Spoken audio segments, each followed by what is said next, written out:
impactaría, siguiendo con el tema de Luisín, el conflicto de Irán e Israel a República Dominicana, tomando en cuenta que la República Dominicana es un país independiente del petróleo?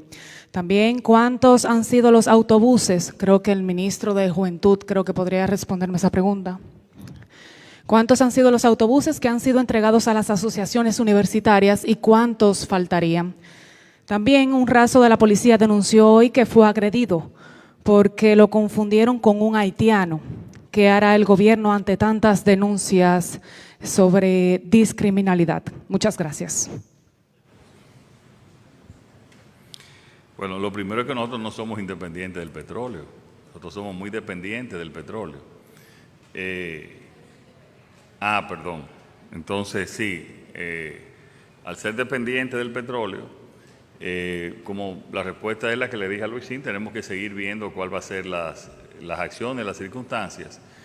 Y entonces, dependiendo si se nos va por encima del presupuesto que tenemos y de la proyección, pues tendremos que hacer las previsiones de lugar.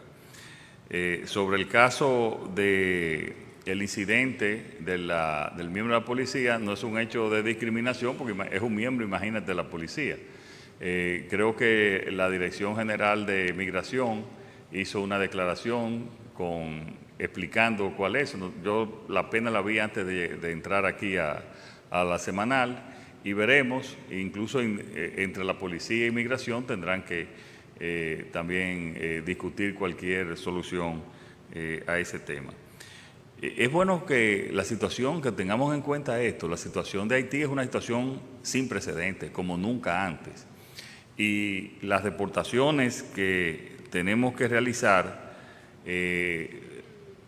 casi multiplican por 10 las que se hacían antes.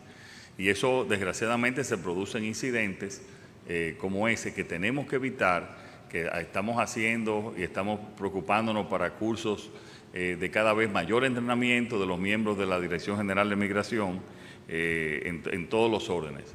Pero es bueno que sepan que estamos en una situación muy especial, como nunca antes, y el país tiene que mantener también su migración bajo control.